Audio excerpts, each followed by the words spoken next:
Welcome, everybody, to the October Chattanooga tourism discussion. I'm Dave Santucci, Chief Marketing Officer with the Chattanooga Tourism Company.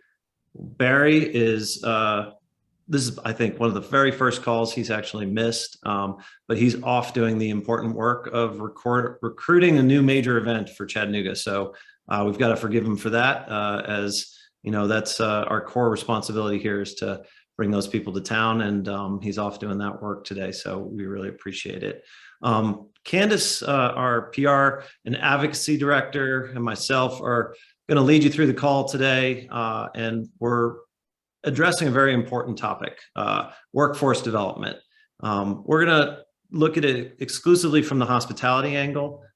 We've brought on some wonderful panelists that have been working on this since before the pandemic, and have a lot of great efforts underway, and we want to learn from them about how we can tap into these resources and how we can get involved, and just have a really good discussion about workforce today. So that's going to be the main topic of what we're doing, and we're also going to give you some updates. But first, what we'd like to do is share our latest CHA Spotlight. This is on the Chattanooga Zoo. It was developed by our very own Donna L. Harrison and co-hosted with Sean Phipps. Both are on our marketing team, and let's go ahead and play it, Sarah.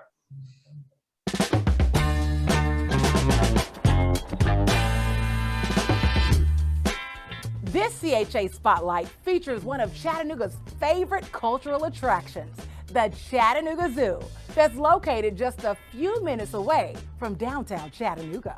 For 85 years, the Chattanooga Zoo has brought smiles to children and families who visit from all over the world. And that's especially true with the newest members of the zoo who came in May of 2020. Donna, introduce them. Thanks, Sean. Weighing in at 2,000 to 3,000 pounds, 14 to 18 feet tall, meet George, the oldest one of the pack. Porter, born in New Orleans on Fat Tuesday, and the youngest of the herd, the one and only Party Star, also the shortest of them all, located in the Makazi Yatwiga habitat. In Chattanooga, you can see these amazing giraffes up close and personal for yourself. The Chattanooga Zoo is proud to have these and other animals here as a part of an ongoing conservation effort, as a part of the species survival plan. So many things to see and so many animals to meet, the Chattanooga Zoo has something that's educational for the entire family. So what are you waiting for? Stop by every day from 9 to 5 p.m. except Thanksgiving Day, New Year's Day, and Christmas Day. This is the CHA Spotlight only at visitchattanooga.com.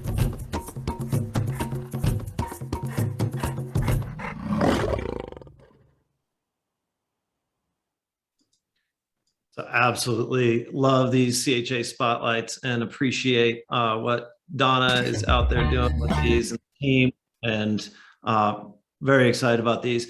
We do these monthly, and then we promote them. So about 40,000 people, or upwards of 40,000 people, are seeing these videos, and we've spotlighted all kinds of culture, heritage, and arts assets across Chattanooga. So thank you guys for pulling those together. So the main focus of our call today is, the development of the workforce. It's a big challenge. It's not just a challenge for our community, but a challenge nationwide. How can Chattanooga position itself to better develop that workforce, to work to elevate these things? And the panelists on the call today are all been involved since before the pandemic, working on these, the workforce development. You know, the latest statistics, we're moving in the right direction. Bureau of Labor Statistics says in August of 21, there were 26,700 people employed in the industry of leisure and hospitality in Hamilton County. That's up 1,900 jobs from August of 2020. So we've definitely been moving in the right direction. That is still down from 2019 employment numbers, even though tourism is recovering in 2021 compared to 2019. So we still have this gap that we're trying to work on and fill. But what we'd like to do is kind of look at where do we all get started, right? We want to just take a moment and in the chat, if you wouldn't mind dropping, what was your first job in hospitality? What did you do when you first entered? And I'll share that I first started at a little golf course outside of Boston where I grew up. I was 14 years old. I was restocking the soda machines. I was sweeping the floors and I was parking golf carts and washing them. And that was my first job in hospitality. And I've loved it ever since and been in the industry for a long time. So go ahead and drop in the chat what it was that you did. And we'll just, maybe just scroll through those. And as we share those out, it'll be great to have here. So Candace, I'm going to turn it over to you to take over this important discussion and introduce our panelists and go from here. All right, thank you, Dave. Despite all the challenges that our workforce faces right now, we have a ton of really inspirational stories and success stories that we can share. And we have a really great special guest today that's going to share one. But, just kind of before that, we with these challenges, we launched the Hospitality is Hiring campaign earlier this year to help with fill the immediate need of filling some of these jobs. And we know that, we want to just step that back and work on the development side of it too. So how can we work with our community to really create this strong workforce moving forward? And we talk about travel and tourism jobs and we talk about these frontline jobs. We want to also focus about how we can turn them into careers. So we have Brooke today that is going to tell us about how he started out in a frontline job and now owns his own company. So Brooke, I'd like to have you share your story with us. Hi, thank you, Candace, and thank you all for the panelists for joining us. And so my journey started in 2020. I moved here to start college at Chattanooga State, actually. And my first job was at the Chattanooga Marriott as a valet attendant. And as I worked my way through school, I became the manager, and I worked for the same parking company for 19 years. But early on, I realized that, the average human spends a third of their life at work. So I wanted to spend that time to really make a difference and to really, regardless of what my job title was, that I wanted to be the best, whether it was sweeping the front drive or parking a car or, talking to an upset guest. I wanted to be the best at all of those things. And I realized early on that a consistently great work ethic with a consistently great attitude will only lead to success. The golden rule is treat others how you'd like to be treated. And that's something that I still live by. And so as my parking journeys started, I started in Chattanooga. I worked in Atlanta. I worked in New Orleans. I was moved to Asheville, North Carolina, where I oversaw the operations at the Grove Park Inn Resort for a few years. And then I was moved back to Chattanooga in 2016. And I got to know a lot of the business owners here in Chattanooga. And just being in front of the hotels and working at numerous parking areas, I got to know a gentleman by the name of Mitch Patel. And many of you know that he's the president and CEO of Vision Hospitality. And I got an unsolicited phone call from him one day. And he just said, "Hey, Brooke, I like your attitude. I like your work ethic. Would you like to look at starting our own parking company to service Vision hotels? And obviously, as we grow outside of the Vision family and into parking lot management, shuttle services, a lot of different facets of the parking world." But so all of my experience has been in vendor relations with hotels. So a lot of people don't realize that hospitality is not just inside the hotel, but it's also comprised of a lot of vendors outside of the hotel that still make a difference in every hotel's operations daily. And so in May of 2020, we started Bird Dog Parking. And so right now we're in St. Louis, we're in Nashville, we're in Chattanooga, we're in Huntsville, Alabama, soon to be Atlanta, and some other markets I'm working on as well. So that's pretty much how it is. I've been in the parking game since I was 20 years old when I started school. That's awesome. Thank you so much, Brooke, for sharing that. With these frontline positions, we have such an opportunity to talk to people every day, tell our story, and really be great ambassadors for the city and for these organizations that we work with. We want to focus on how we can continue to have more successes like these. So right now, I'm excited to introduce you to an incredible panel of workforce champions that we have in Chattanooga. They have some incredible programs, and they are going to give us a quick overview, quick self-introduction, and then an overview of their program. So let's start off with Susan Harris, please.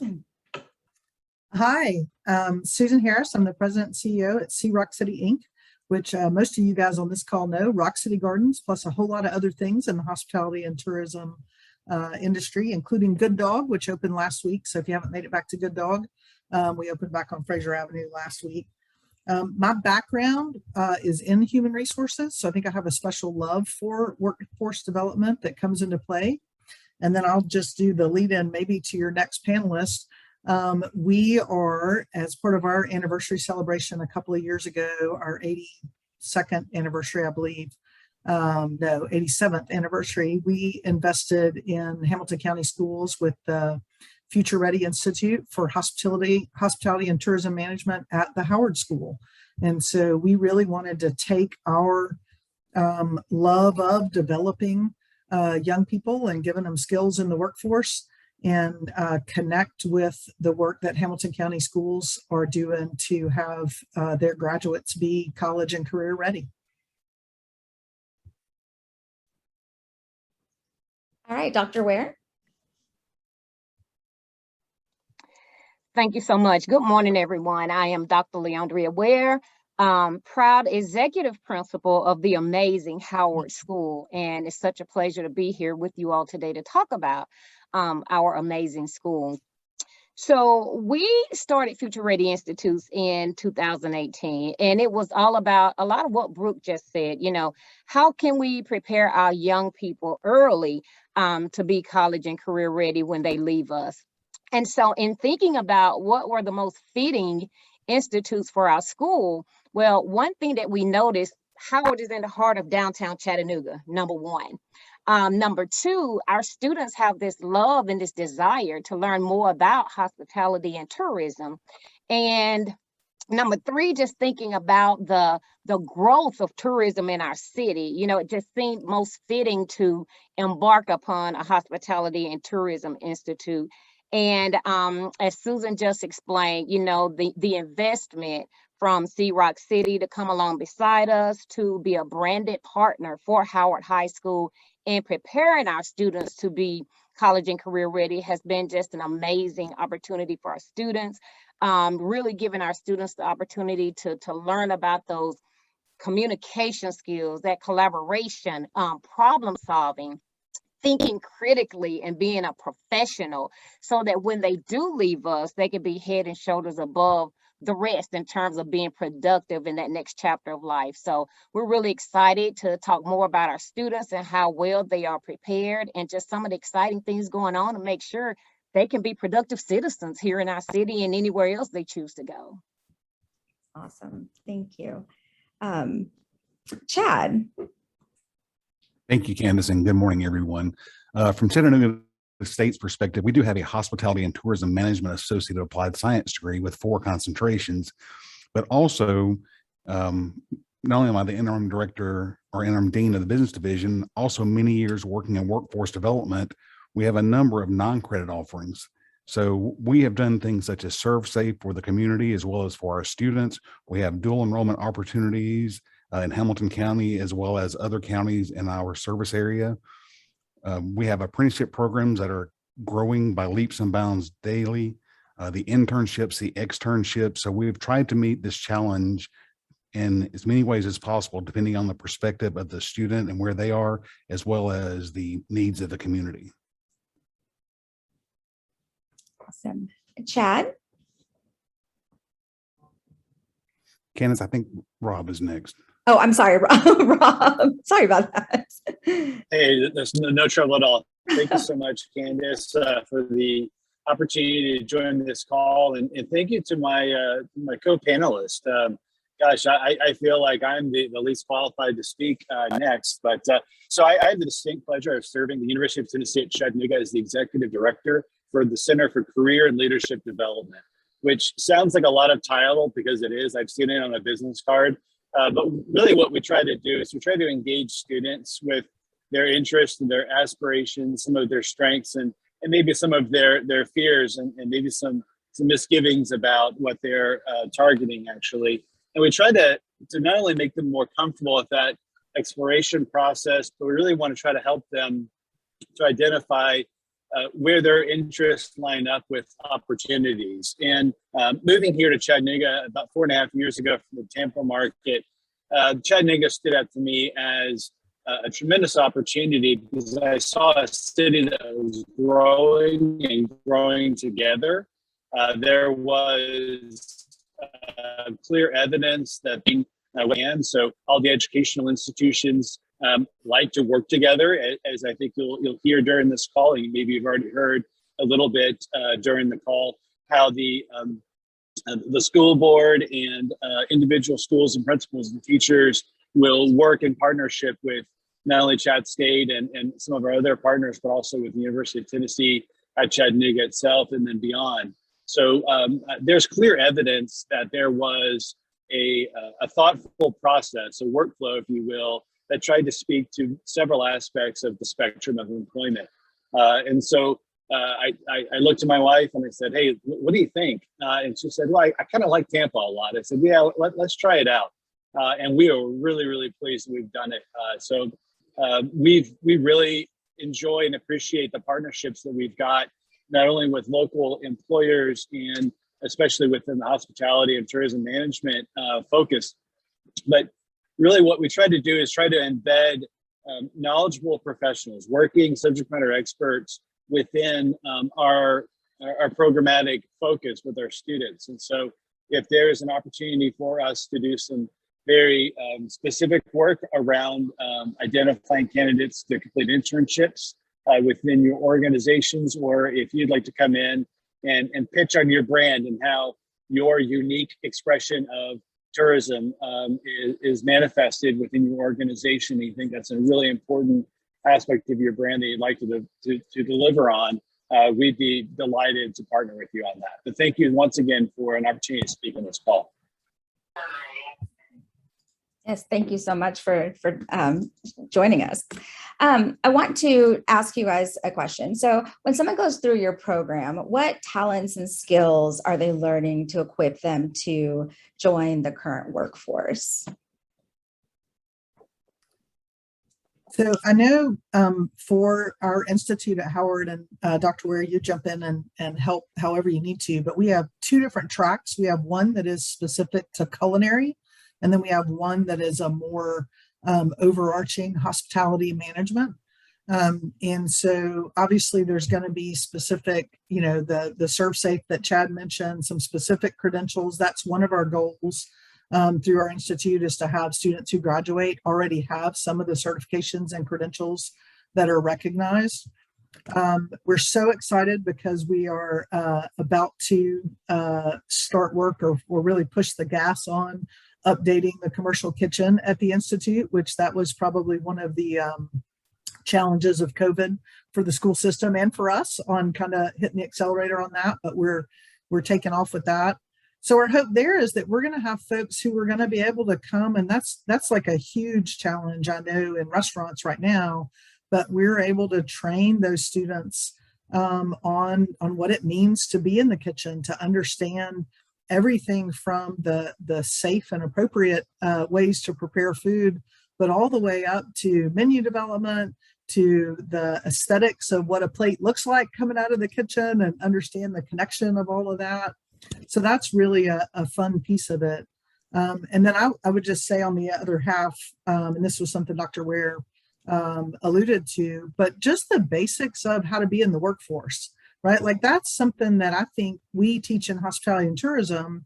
Not everybody who works for us is going to end up making a career here.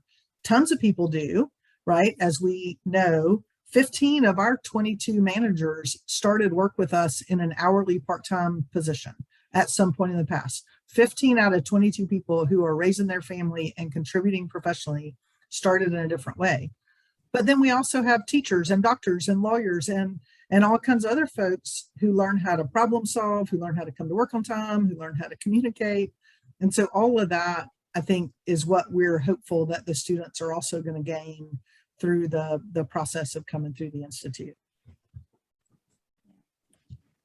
Absolutely. And the only thing I'll add to that, Susan summarized that very well. But again, just making sure that we can provide those industry certifications for our students. We know that's going to be very important when they're trying to be competitive in the world. Having come out of high school and already obtained those industry certifications, as she mentioned, the serve safe, the hospitality and tourism management as a professional, being able to, our students love the opportunity. We talk about those authentic, engaging learning opportunities.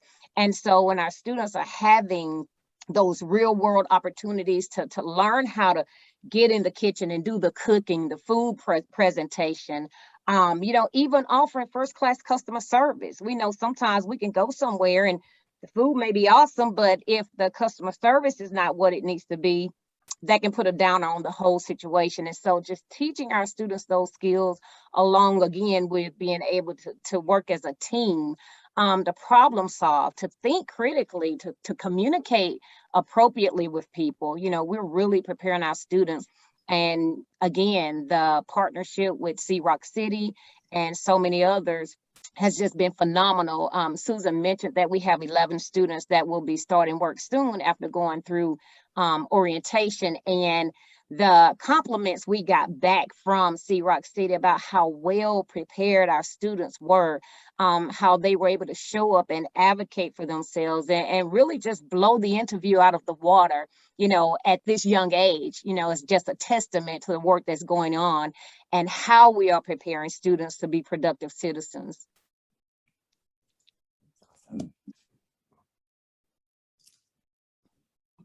Chad? Candace, really, I think I'm piggybacking on what was just stated. I mean, Yeah. it's not just the technical skills, and we talk about all those, and we can train people in that, but those essential skills that are being discussed here, we have found more and more that is one of the most critical pieces of the work that we do, whether it be in any industry, but certainly in this industry. If you don't have those great attitude, if you're not available, if you don't have a customer service mindset, and then the other part that we see a great deal is, as Susan mentioned, people are promoted within this industry. Do they have the leadership skills at that point? So we try to bring that part of the puzzle into play there, because there are opportunities there if people are aware of how to take advantage of them. So I'm just echoing what they have mentioned. Okay. Rob, did you want to add anything? He's there. Well, I mean, is absolutely right. Put a lot of emphasis on communications, critical thinking, equity and inclusion, leadership, professionalism, teamwork, technology. And so those are kind of our 8 points of the diamond, if you will. And we believe that those skills and those competencies translate across industry. But I think as tourism is uniquely focused on not only initiating, but then growing and sustaining relationships with other people, both within the work team and also your client base and visitors to the area. I think that these competencies are really, really important. And I'm so super glad to hear that they're such a prominent part of the program that Dr. Ware is leading in conjunction with Rock City and in partnership with their friends at Chat State. Yeah, that's awesome. I think that that is incredible that you guys are preparing them more for the job, how to work in those environments and how to, really preparing them to be in the workforce. Now, how can our community tap into, well, one, how can our community tap into your resources, but also how can we be a part of these programs? And I know Rob said that he would love to have anybody come and speak to his students. What else can we do as a community to help you guys continue with your programs and be connected with you and your students? I would just like to jump in there and say, for the Howard School, we have we try to make sure we're intentional around having a strong social media presence, because we want to tell our story. We want to get that information out there and make sure people are aware of the great things that's going on at Howard and how we're preparing our kids. For me, it goes a little deeper, because when we talk about that renewed interest in school, we talk about the COVID-19 pandemic and some of the challenges that our students have gone through. But one thing that we've noticed at the Howard School in terms of this authentic learning around the C, Rock City, hospitality and tourism, and just so many of the institutes that we offer, last year we saw a 9.9 percentage point gain in terms of graduation rate. That is amazing. I don't know if y'all know what that means, but I'm gonna snap for myself, because That's awesome. is absolutely amazing. And the reason I share that is because we're students, there's a renewed passion and love for learning, because they're actually getting to engage in things that are meaningful, and they know that they are making a difference. A lot of our students find themselves as the financial provider of the household. So the externship, like Susan mentioned, that's putting money in their pockets and giving them that skill set that they need to be successful. Also, one thing that we do, we have what we call a Next Steps career fair, because we don't want our students to graduate, walk across the stage, and then just go sit on the sofa and not know what's the next chapter. And so bringing in business partners and industries to come in and see the talents of our students, be a part of that Next Steps career fair, and just offer those opportunities and take a chance on our kids. I guarantee you will not regret being able to utilize our pipeline to provide your workforce for your company or your business. Awesome. I don't know if the Next Steps career fair is the one I'm thinking of, but I feel like late in the spring last year we had a specific tourism hospitality tour, a job fair that was on campus. So Right. There's a great advisory board that I know many of you probably have representatives that are on that. And so if you don't, I would just connect with the school that way. The advisory board is really helpful. But then again, we did a career fair that was specific for hospitality industry at the end of the school year, which was, I think, is a great way to get plugged in initially.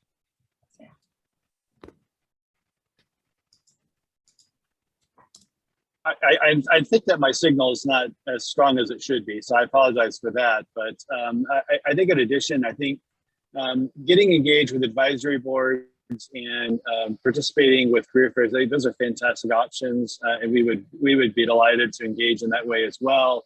But I think even just kind of contacting me on the call and suggesting that you might be open and available to talk with students. Again, there's so much that you can glean from a statistical profile or some kind of a website, or even the trusted advice of a guidance counselor. But if you can actually talk with a professional that's working in the field, that oftentimes is very, very compelling information that students can not only gain confidence that they can maybe see themselves being successful in that space, but then also we're hopeful that you'd be willing to answer some questions. And again, this is not a speaking from borrowed experience, but from direct experience. And so sometimes we'll be fortunate enough to engage partners from industry into critiquing resumes and actually offering practice or mock interviews with our students. And that feedback is heard dramatically different than it might be when I offer it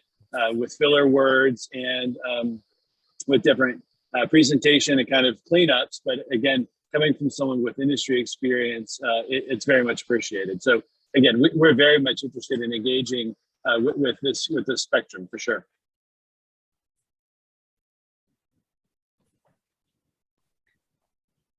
I will throw one more thing out there, and Dr. Ware, I hope you are okay with this. And this probably, Chad, will apply to your faculty members as well. But one thing we've tried to be intentional about in some really specific ways is just supporting the faculty members who are serving the students. Like, we come and go in and out and get to do sometimes the fun, cool stuff. But the faculty members of the school are there every day doing the hard stuff.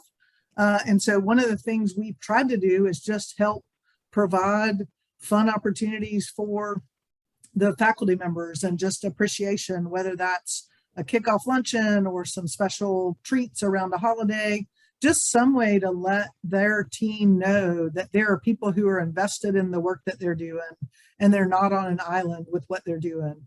And I would hazard a guess to say that any one of our educational institutions would be happy to have others of us able to show that appreciation and support. A great idea. You're right. Supporting the students does, you're doing so much work with the students. It's important to definitely support the faculty and staff too. So that's a very good point, Susan. I know we're running out of time, or actually we're a little bit over. I can listen to you guys all day. So I don't know if we have maybe a couple minutes for you guys just to maybe talk just quickly about a couple successes that, and I know it's kind of been weaved in between, but a couple successes that you've had from your program. So we love success stories.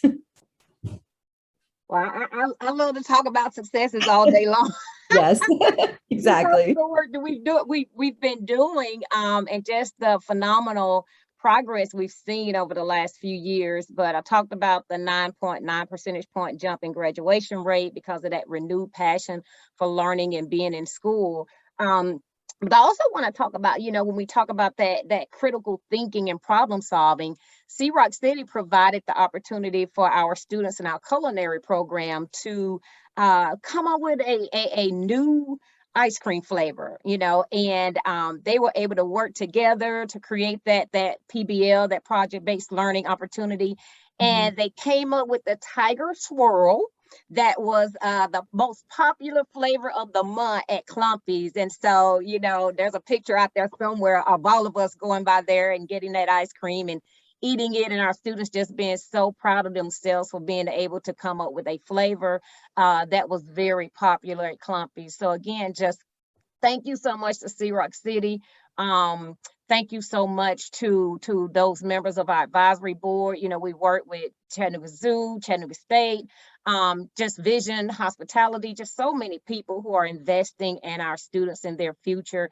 There were a few questions in the chat about how to connect so that we can even expand those opportunities and partnerships for our students. So I have put my email address as well as my phone number in the chat, and I would love to have conversations with anyone else willing to come to the table to help us continue to create miracles on Market Street. Thank you all.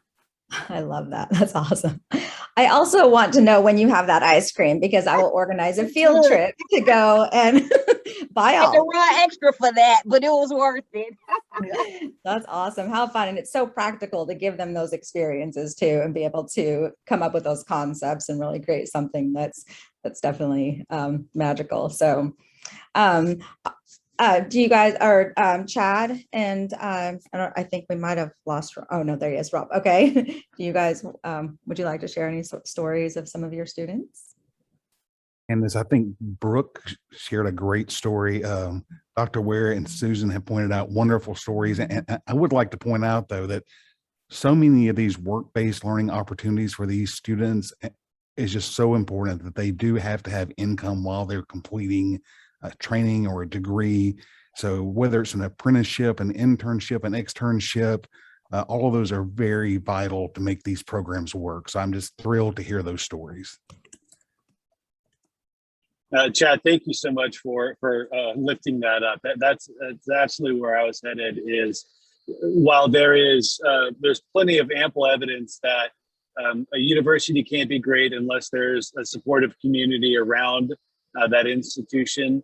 I think that there is so much activity occurring with the university and the city that it's easy to look past some of the more instrumental pieces, kind of like student opportunities. And so while we really celebrate and prize and value the opportunities given to our students and earned by our students to complete internships and to shadow through, et cetera, in any opportunity you can to extend that meaningful professional development, I think is so deeply appreciated, and it's something that we hope to continue on. As I'm traveling with my family just now, I shared a couple of brief slides with Candace via email this morning, and I hope that she'll be able to share those with the group. And then within those slides would be my contact information. And again, my sole purpose is to have 1 foot on campus and 1 foot in the community. So if I can help you make your way into UTC, if it's not as easy to access as some other institutions or partners, I'd love to take on that challenge and really come at it from a very consultative and win-win scenario. So thank you again for your attention and your time this morning. Yes, and thank you guys so much for joining today, and for everybody else staying on for this conversation. You know, I'd love to continue this conversation too. I know just 20 minutes was not enough time to really talk about this and how we can really be involved. So love to continue the conversation about how we can be more engaged with your programs and with your students. And Rob, I will definitely include your presentation when we send this out, and as well as all of your contact information, so that people can get in touch with you as well as learn more about your programs. Thank you. So I was going to say, I think Dave is going to wrap up really quick with a couple announcements, but I wanted to thank you guys again so much for joining the call today and letting our partners know a little bit more about your programs. And I look forward to definitely continuing this conversation.